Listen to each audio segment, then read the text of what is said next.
Hi, this is Majinoni, and I really wasn't planning on doing a review for these books, or many of them, but, I think some of these books I can go through really, really quick, just to give a very high-level overview. These are last week's round for the number 2s, so let's just go right off with the Red Hood and the Outlaws. This has really good potential, but there's something really seriously lacking. The one part I did like, erase that. One part that really I thought was kind of clever was they make reference to Death in the Family, but I don't know. I'm just not. Part of me likes it, and another part just resents it with a passion. Next up is Justice League number 2. I know there's going to be a lot of people who hate this book, and it's just going to be mostly because their favorite characters are not acting the way they should be acting. But I really do like this. I really like the direction they're doing. Considering this is supposed to be the first time superheroes are actually meeting each other, it's great. I also like how Green Lantern calls Barry Allen in for help.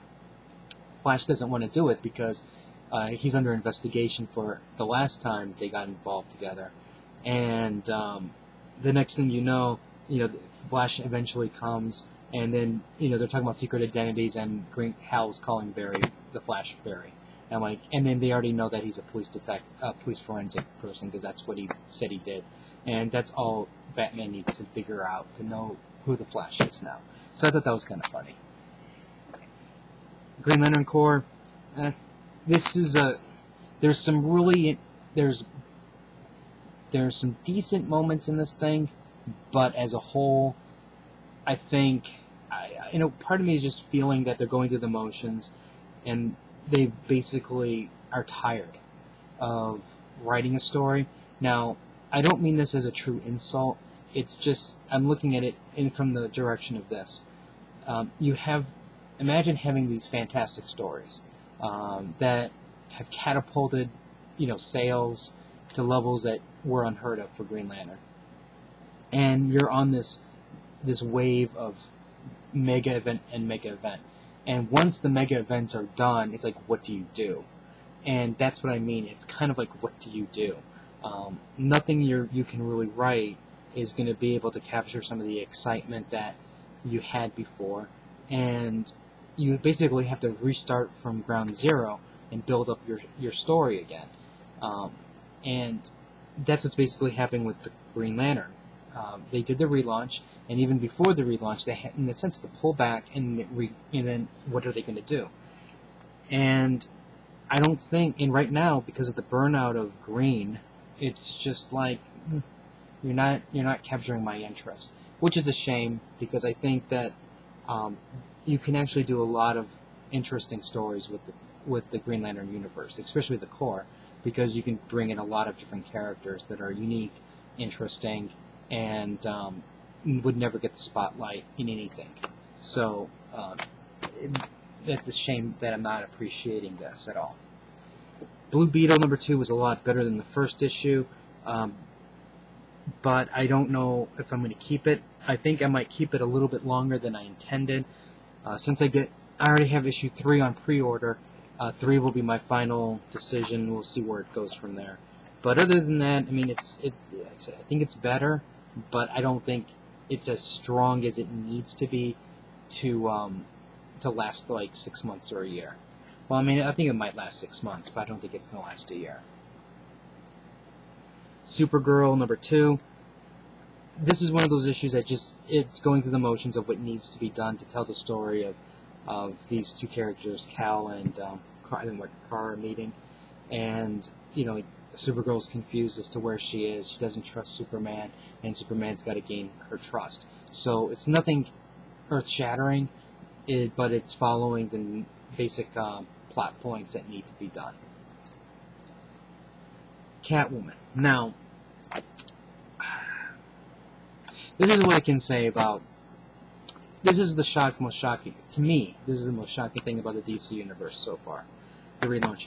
There is more sex, more booty calling that's going on in these two issues, and I don't mean Catwoman, I'm talking about DC in general. Their first two issues, you have Batman hooking up with Catwoman, and I mean like animalistic, almost bordering on bondage, type stuff. You have Nightwing hooking up with some woman in the past on a private airplane. You have Starfire just about having sex with anybody that would breathe. And, there's more sex going on now than there has ever been in the past 20 years of DC. I'm just amazed. It's kind of like, I guess you can say, these heroes hit a dry spell, 20-year dry spell, and a girl finally said yes, and that's what it looks like. What's going on? Oh, I almost forgot about Nightwing. Okay, here's my problem that I have with, I'm going to bring up Batman right now, too. Batman and Nightwing, and I think there's another, I think it's in Batman the Dark Knight, maybe. They're fighting villains who look the same. And it's getting kind of confusing a little bit. Now, they're not perfect, they're not duplicates, perfect duplicates, though. But if you look at their attributes and everything, that's what I mean by they're very similar. Let me see if I can get a good... Well, I guess that's a good enough picture. There's that guy there, and the owl guy here. Now, granted, I mean, you can see there's obvious differences between the two. But if you look at some of the basic similarities in the sense of, they both have, the goggles over the eyes. They're both using blades of some sort. He's using claws. He's using knives. And they're both melee-type aggressors. And that's what... Oh, it's not... it's in Batman and Robin, not Dark Knight. That's what I'm thinking of. So, that's what I mean. It's like... So, when I'm reading these things, and keep in mind, some of you guys have... more of a luxury to read the way you guys read. But, when I get a box in the mail, I'm doing massive reading. One right after the other. So, sometimes the characters kind of blend together. And because they're so similar, that's what it kind of gets confusing a little bit. Now, I know the difference, but the thing is, it's like, I go, hey, wait a second, wasn't that guy? And then I just need a refresher as to what they are. But, I wish that some of these characters had a little bit more of a difference. Like maybe one guy, I don't know, I'm just looking for, maybe one guy has fire or something. Let's make it simple. But that should, and keep in mind, it's just my criticism that's affecting me, and I have a feeling you guys are a lot smarter at times, so most of you probably don't have the problem. The Batman issue, it's okay. I mean, it's I liked it a little bit better than the first issue. I kind of think that the relationship between Batman and Dick Grayson's a little awkward at times in this, but as a whole, I mean, it's a decent read. The art's good, and I'm still gonna get it. This is still on my pull list.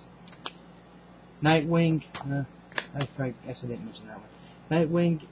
He's going back basically to the circus, and there's the assassin that's going after him, and he's getting booty call on the airplane. And while I enjoyed this issue better, I don't like the concept of him going back to the circus. I don't know. To me, it just seems like it's gonna be boring, so it's dropping further on my list for keep.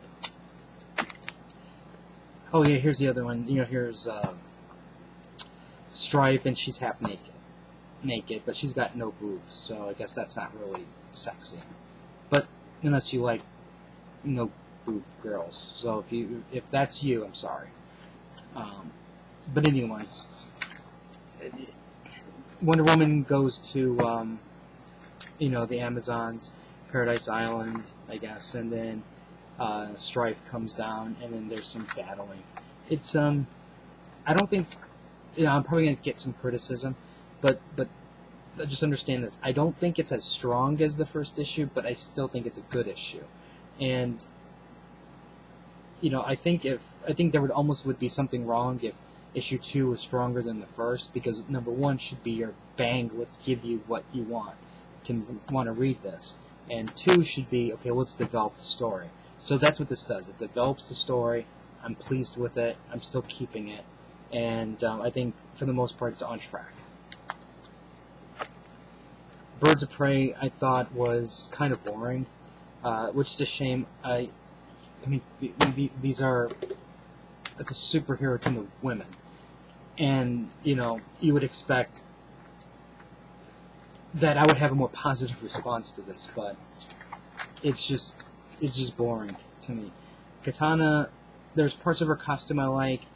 There's parts of this costume that I just can't stand. I do think it's better than her previous one, though. But I don't know. Even when you add Poison Ivy at the end, I think that it's just not interesting to me.